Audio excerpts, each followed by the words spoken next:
Hey guys, this is Himanshu and it is your beautiful channel HC Square। तो दोस्तों, अगर आपने अभी तक हमारा चैनल सब्सक्राइब नहीं किया तो पहले जाकर हमारे चैनल को कर लीजिए सब्सक्राइब, और हाँ, ऐसी ही इंटरेस्टिंग वीडियो को नोटिफिकेशन पाते रहने के लिए प्रेस कर दीजिए बेल आइकन को। तो दोस्तों, आई होप आपको ये वीडियो बहुत ही अच्छा लगेगा, क्योंकि आज हम मोस्ट इम्पॉर्टेंट MCQ के पार्ट 5 में है और आज का हमारा टॉपिक है सेमी कंडक्टर यानी अर्धचालक। अर्धचालक यानी सेमी कंडक्टर एक ऐसा टॉपिक है, एक ऐसा विषय है जिसके बारे में जितना ही बताया जाए उतना ही कम है। तो दोस्तों, आजकल हमारी दुनिया, आजकल हम जिस टेक्निकल वाली दुनिया में हैं, वहां पर सेमी कंडक्टर का बहुत ज्यादा यूज है। दोस्तों, जितनी भी LED लाइट्स होती हैं, जो भी चीज हम देख रहे हैं इलेक्ट्रिसिटी में यानी इलेक्ट्रॉनिक डिवाइसेस में, वो सब सेमी कंडक्टर बेस्ड पर ही है। तो दोस्तों, बिना कुछ देरी किए देख सकते हैं। तो दोस्तों, तो सबसे पहला क्वेश्चन हमारा है कि कुछ पदार्थों में साधारण ताप पर आवेश प्रवाहित हो सकता है परंतु बहुत निम्न तापों पर नहीं, इनको क्या कहते हैं? दोस्तों, ये टॉपिक जो है अर्धचालक है। ये जो हमारा विषय है ये अर्धचालक पर आज का टॉपिक बेस्ड है। तो जितने भी क्वेश्चन होंगे इसी से रिलेटेड होंगे। दोस्तों, पहले हम जान लेते हैं अर्धचालक है क्या। अर्धचालक क्या होता है? अर्धचालक में ऐसा होता है कि ऐसे ठोस पदार्थ जो जिनकी विद्युत चालकता क्या होती है, चालक से ज्यादा होती है, चालक से कम होती है और अचालक से ज्यादा होती है, उन्हें क्या कहते हैं? अर्धचालक। तो जैसा कि पहला क्वेश्चन ही इसी पर बेस्ड है कि कुछ पदार्थों में साधारण ताप पर आवेश प्रवाहित होते हैं, यानी साधारण ताप पर आवेश प्रवाहित हो सकता है परंतु बहुत निम्न तापों पर नहीं। या इसका करेक्ट आंसर हुआ हमारा अर्धचालक। अर्धचालक क्या होता है? अर्धचालक ही ऐसा होता है कि जिनमें क्या होता है, साधारण ताप पर आवेश प्रवाहित हो सकता है लेकिन निम्न ताप पर नहीं। ठीक है, निम्न ताप पर आवेश प्रवाहित ही नहीं हो सकता। तो हमारा नेक्स्ट क्वेश्चन है कि अर्धचालकों की चालकता। अर्धचालकों की चालकता क्या होती है? अर्धचालकों की चालकता ताप पर निर्भर नहीं करती है, ताप बढ़ने से घटती है, ताप बढ़ने से बढ़ती है, ताप बढ़ने पर पहले बढ़ती है और फिर घटती है। तो दोस्तों, जो अर्धचालक की चालकता होती है ये क्या होती है? ताप बढ़ने से बढ़ती है। तो दोस्तों, बढ़ते हैं हमारे नेक्स्ट क्वेश्चन की ओर। हमारा नेक्स्ट क्वेश्चन है कि अर्धचालक में वैद्युत चालन होता है। तो दोस्तों, जो अर्धचालक होता है इसमें वैद्युत चालन जो होता है कोटरों तथा इलेक्ट्रॉनों से होता है। किससे होता है? कोटरों और इलेक्ट्रॉनों से होता है। अर्धचालक में वैद्युत चालन जो होता है कोटरों तथा इलेक्ट्रॉनों से होता है, और कोटरों से और इलेक्ट्रॉन दोनों से होता है। हमारा नेक्स्ट क्वेश्चन है कि अर्धचालक की विद्युत प्रतिरोधकता होती है। तो दोस्तों, जो अर्धचालक की विद्युत प्रतिरोधकता होती है ये क्या होती है? 10 की पावर 4 ओम मीटर। तो दोस्तों, आज के जो क्वेश्चन है ये समझाने वाले नहीं है, ये क्या है, हमको याद करने पड़ेंगे। जो अर्धचालक की विद्युत प्रतिरोधकता होती है वो 10 की पावर 4 ओम मीटर होती है। 10 की पावर -1 से 10 की पावर 4 ओम मीटर होती है। तो दोस्तों, जो 10 की पावर 9 मीटर होती है ये क्या होती है? ये अचालक की होती है। अचालक की 10 की पावर 9 से 10 की पावर 14 तक ये क्या होती है? अचालक के लिए होती है। और 10 की पावर -6 ओम मीटर ये क्या होती है? 10 की पावर -8 से 10 की पावर -6 ओम मीटर की जो होती है विद्युत प्रतिरोधकता ये होती है अचालक के लिए। ये क्या होते हैं? चालक के लिए होते हैं और ये अचालक के लिए, और ये अर्धचालक के लिए। दोस्तों, बढ़ते हैं हमारे नेक्स्ट क्वेश्चन की और हमारा नेक्स्ट क्वेश्चन ये रहा आपकी स्क्रीन पर। सिलिकॉन एक अर्धचालक है, इसमें थोड़ा सा आर्सेनिक मिलाने पर इसकी चालकता क्या होती है? तो दोस्तों, जो अर्धचालक होते हैं उनमें क्या होता है कि अशुद्धियां मिलाने पर उनकी चालकता क्या होती है? बढ़ जाती है। तो दोस्तों, जो सिलिकॉन एक अर्धचालक है इसमें थोड़ा सा आर्सेनिक मिलाने पर क्या होगा? इसकी चालकता क्या हो जाएगी? बढ़ जाएगी। दोस्तों, ये रहा हमारा नेक्स्ट क्वेश्चन। शुद्ध जर्मेनियम में 5 संयोजी अपद्रव्य मिलाने पर चालन होता है। तो दोस्तों, जो शुद्ध जर्मेनियम में 5 संयोजी अपद्रव्य मिलाने पर जो चालन होता है वो किसके द्वारा होता है? वो होता है हमारा इलेक्ट्रॉनों द्वारा। तो दोस्तों, जो आंसर नंबर इसका होगा, इसका क्या हो जाएगा? इलेक्ट्रॉनों द्वारा। इलेक्ट्रॉनों द्वारा। तो दोस्तों, जो कोटरों द्वारा होता है वो क्या होता है? 3 संयोजी अपद्रव्य मिलाने पर होता है। तो दोस्तों, 5 संयोजी अपद्रव्य मिलाने पर जो अर्धचालक बनता है उसे क्या कहते हैं? उसे एन टाइप अर्धचालक कहते हैं। और जो 3 संयोजी अपद्रव्य मिलाने पर बनता है उसे क्या कहते हैं? उसे कहते हैं पी टाइप अर्धचालक। तो दोस्तों, जो हमारा ये इस नेक्स्ट क्वेश्चन का आंसर हो जाएगा कोटरों द्वारा। शुद्ध जर्मेनियम में 3 संयोजी अपद्रव्य मिलाने पर चालन होता है कोटरों द्वारा, इलेक्ट्रॉनों द्वारा या कोटरों द्वारा। इन्हीं दोनों के द्वारा ही क्या होता है? अर्धचालक में चालन होता है। परम शून्य ताप पर शुद्ध जर्मेनियम का क्रिस्टल व्यवहार करता है। परम शून्य ताप पर शुद्ध जर्मेनियम का क्रिस्टल व्यवहार करता है। तो दोस्तों, इसका आंसर हो जाएगा हमारा पूर्ण अचालक की भांति। परम शून्य ताप पर शुद्ध जर्मेनियम का क्रिस्टल पूर्ण अचालक की भांति व्यवहार करता है। तो दोस्तों, हमारा नेक्स्ट क्वेश्चन रहा आपकी स्क्रीन पर हमारा ये रहा नेक्स्ट क्वेश्चन।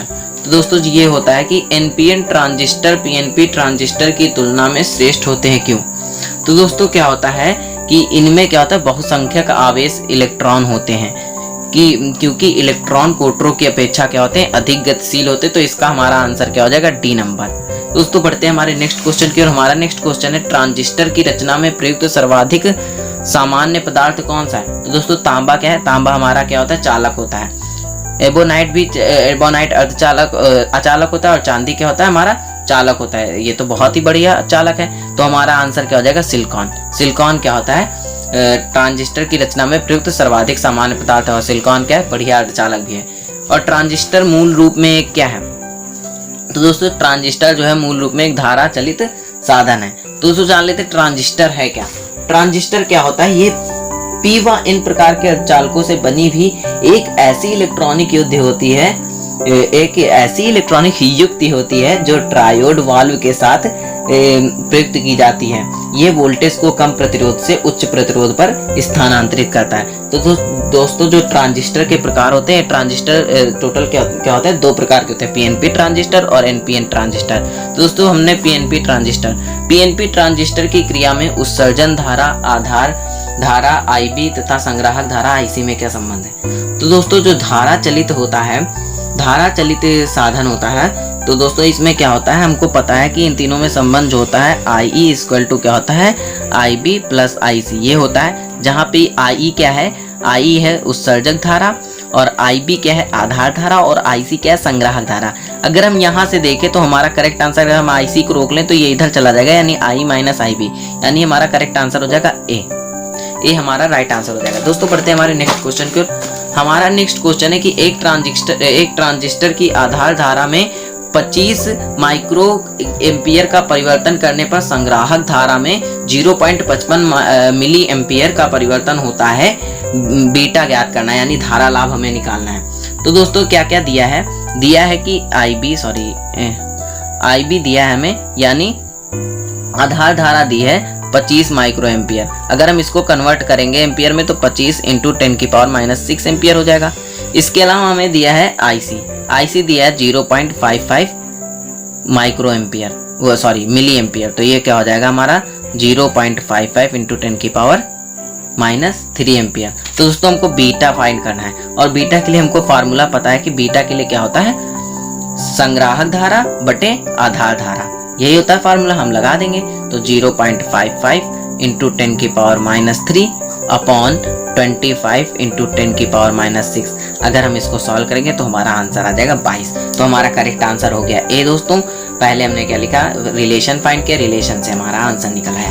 हमारा नेक्स्ट क्वेश्चन है कि धारा लाभ बीटा इक्वल टू 19 वाले एक ट्रांजिस्टर की उभयनिष्ठ उत्सर्जक व्यवस्था में यदि आधार धारा में 0.4 मिली एम्पियर का परिवर्तन किया जाए तो संग्राहक धारा में परिवर्तन होगा।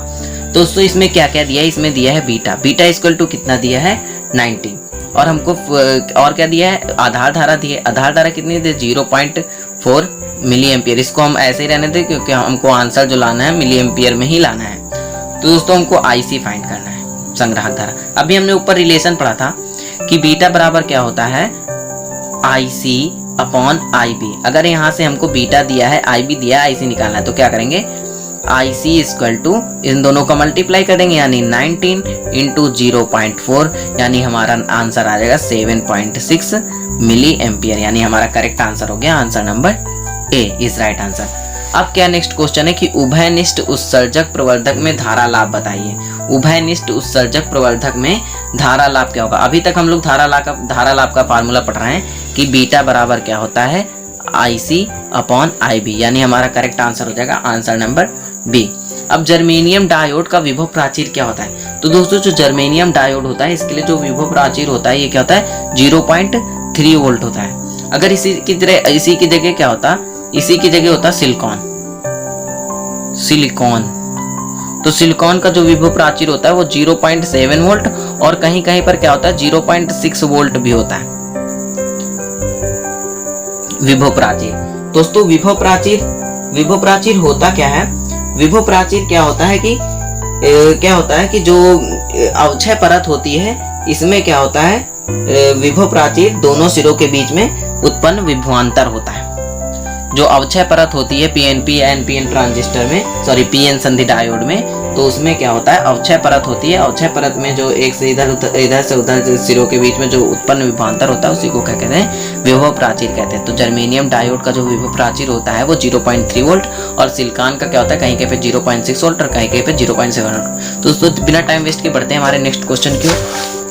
हमारा नेक्स्ट क्वेश्चन है हमारा नेक्स्ट क्वेश्चन की एनपीएन ट्रांजिस्टर का प्रतीक है। तो दोस्तों जो एनपीएन ट्रांजिस्टर, अभी हमने पढ़ा था ट्रांजिस्टर कितने प्रकार के होते हैं, ट्रांजिस्टर 2 प्रकार के होते हैं। एक होता है हमारा एनपीएन ट्रांजिस्टर और एक होता है हमारा पीएनपी ट्रांजिस्टर। एक होता है एनपीएन ट्रांजिस्टर और एक होता है पीएनपी ट्रांजिस्टर। तो दोस्तों जो एनपीएन ट्रांजिस्टर होता है वो क्या था, उत्सर्जक आधार उत्सर्जक में बना होता है। ठीक है, पीएनपी ट्रांजिस्टर, ठीक है, उत्सर्जक आधार उत्सर्जक, ठीक है। और जो एनपीएन ट्रांजिस्टर होता है वो क्या होता है, उत्सर्जक आधार संग्राहक, और उत्सर्जक आधार संग्राहक में वो भी होता है। और पीएनपी एनपीएन होता है।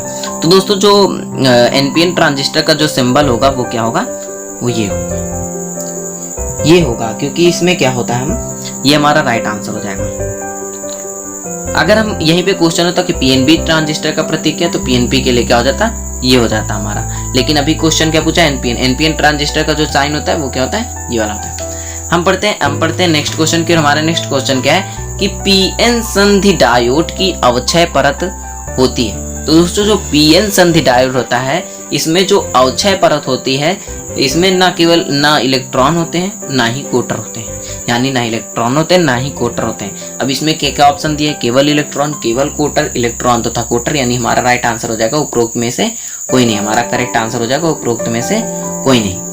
अब हमारा नेक्स्ट क्वेश्चन और इस टॉपिक का अंतिम क्वेश्चन। आज टॉपिक बहुत ही जल्दी समाप्त होने जा रहा है, क्योंकि क्या है इसमें ज्यादा समझाने वाले क्वेश्चन नहीं थे, इसलिए दिक्कत नहीं हुई हमें। तो दोस्तों हमारा नेक्स्ट क्वेश्चन है कि एक एनपीएन ट्रांजिस्टर में संग्राहक धारा 24 मिली एम्पियर है, यानी जो संग्राहित धारा है वो क्या है, 24 मिली एम्पियर। 24 मिली एम्पियर है, जो दिया है हम लिख लेंगे। और हमारा क्या है, संग्राहक की ओर इलेक्ट्रॉन पहुंचने में, यानी हमको दिया है ए क्या दिया है 80%। अगर हम यहाँ से ए निकालें तो क्या हो जाएगा 80/100, यहाँ से क्या हो जाएगा 0.8। अगर हम बीटा निकालें तो बीटा बराबर हमको फार्मूला पता है कि अल्फा/1 माइनस अल्फा। यहाँ से अगर निकालें तो 0.8/1 माइनस 0.8 इज दैट मीन्स क्या हो जाएगा 0.8/0.2। पॉइंट से पॉइंट कटा, यानी हमारा आ गया 4। हमको फाइंड क्या करना है, हमको फाइंड करना है आधार धारा, यानी आईबी हमें क्या निकालनी है, आईबी निकालनी है। तो हमको अभी से पता है कि जो आईबी होता है, आईबी क्या होता है, आईबी होता है IC/बीटा, क्योंकि अभी हमने पढ़ा बीटा बराबर IC/IB। तो यहाँ से क्या हो जाएगा, बीटा बराबर IC/IB। तो यहाँ से IB = IC/B। अब यहाँ से जब सब वैल्यू पुट कर देंगे तो IC भी दी है 24 मिली एम्पियर। अब कन्वर्ट नहीं करेंगे क्योंकि मिली एम्पियर में आंसर आ रहा है, अपॉन 4। तो 4 1 जा 4, 4 6 जा 24। हमारा करेक्ट आंसर क्या आ जाएगा 6 मिली एम्पियर। हमारा राइट आंसर आ जाएगा 6 मिली एम्पियर। इसके अलावा दोस्तों इसमें बहुत सारे क्वेश्चन बनते हैं हमारे शॉर्ट नोट में बहुत सारे क्वेश्चन बनते हैं। जैसे कि कैसे क्वेश्चन बन सकते हैं, क्वेश्चन बन सकते हैं कि एक पी प्रकार का अर्धचालक कैसा होता है, धनावेशित, ऋणावेशित, उदासीन, धनावेशित या ऋणावेशित। तो दोस्तों जो एक पी प्रकार का अर्धचालक होता है, एक पी प्रकार का जो अर्धचालक होता है दोस्तों, अगर क्वेश्चन जैसे आ जाए कि एक पी प्रकार का अर्धचालक कैसा होता है, तो दोस्तों जो एक पी प्रकार का अर्धचालक होता है, एक पी प्रकार का अर्धचालक जो होता है वो कैसा होता है हमारा, धनावेशित। और इसी तरह से होता कि एक n प्रकार का अर्धचालक, एक n प्रकार का अर्धचालक होता है, तो दोस्तों हमारा आंसर हो जाएगा ऋणावेशित। हमारा आंसर हो जाएगा ऋणावेशित। हमारे इसी तरह और भी बहुत सारे क्वेश्चन बनते हैं। तो दोस्तों परम शून्य ताप पर शुद्ध जर्मेनियम का क्रिस्टल व्यवहार करता है। तो दोस्तों होता क्या है, परम शून्य ताप पर अर्धचालकों का चालन बैंड पूर्ण रूप से क्या होता है, रिक्त होता है। अतः इस ताप पर क्या होता है, एक अर्धचालक कुचालक की भांति व्यवहार करने लगता है। तो दोस्तों पहले बैंड होते क्या हैं? तो दोस्तों बैंड क्या होते हैं, बैंड होते हैं कि जैसे हमें पता होना चाहिए कि बैंड कैसे होते हैं। तो दोस्तों परमाणु के बीच बहुत सारी क्रियाएं होती रहती हैं, जिसके कारण उनके ऊर्जा स्तरों में क्या होता है, कुछ विक्षोभ उत्पन्न होने लगता है और प्रत्येक ऊर्जा स्तर अनेक ऊर्जा स्तरों में विभक्त होकर एक बैंड के रूप में कार्य करने लगता है, जिससे क्या कहते हैं, ऊर्जा बैंड कहते हैं। तो दोस्तों जो अर्धचालक होता है, अर्धचालक ऐसा बना होता है। अर्धचालक में जो बैंड होता है ये क्या होता है हमारा, ये चालक बैंड होता है। एक चालन बैंड होता है और एक क्या होता है, एक होता है हमारा संयोजी बैंड। दोस्तों ये क्या है हमारा, ये एक चालक बैंड होता है। क्या होता है, एक चालक बैंड होता है हमारा और एक होता है हमारा संयोजी बैंड। एक होता है हमारा चालक बैंड, एक होता है संयोजी बैंड। इनके बीच में जो ये गैप रहता है इसे कहते हैं निषिद्ध ऊर्जा बैंड। क्या कहते हैं, निषिद्ध ऊर्जा बैंड। ठीक है, इसके अलावा जो इसकी जो वैल्यू होती है क्या होती है, 0.07 इलेक्ट्रॉन वोल्ट ये होती है।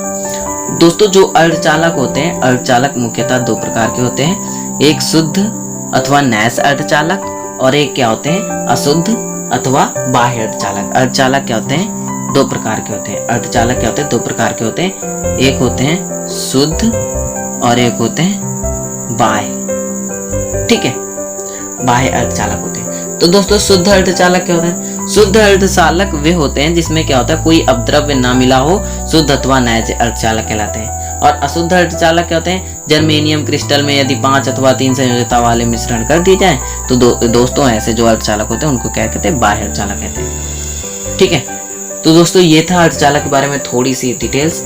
अगर आपको इतनी डिटेल्स में अच्छा नहीं लग रहा है तो आप हमारे वीडियो पे कमेंट कीजिए कि एक और वीडियो फिर हम लाएंगे और उस वीडियो में क्या होंगे, अच्छे से हम डिस्कस करेंगे इस वीडियो के बारे में। दोस्तों ये वीडियो बहुत जल्दी में बना है, लेकिन जितने भी आंसर हैं वो करेक्ट है और जितनी भी इंफॉर्मेशन दी गई है वो भी एकदम सफिशिएंट है। तो दोस्तों अगर आपको इस वीडियो में थोड़ी भी हो रही है प्रॉब्लम तो कमेंट करना ना भूलिए, कमेंट कीजिए और हमें बताइए कि आपको हो रही है प्रॉब्लम। अगर आपके कमेंट ज़्यादा से ज़्यादा आते हैं तो हम इस पर नेक्स्ट वीडियो जरूर बनाएंगे दोस्तों। और हाँ, इसी तरह बने रहिए हमारे साथ। और हाँ, अगले वीडियो का नोटिफिकेशन पाते रहने के लिए प्रेस कर दीजिएगा बेल आइकन को, प्रेस करना ना भूलिएगा दोस्तों। तो दोस्तों मिलते हैं इसी तरह के अगले वीडियो में अगले चैप्टर के साथ। गाइस कैसी लगी आपको ये वीडियो? अगर आपको ये वीडियो आई है पसंद तो वीडियो को कर दीजिए लाइक और चैनल को कर दीजिए सब्सक्राइब। ऐसे ही लेटेस्ट वीडियो पाने के लिए प्रेस कर दीजिए बेल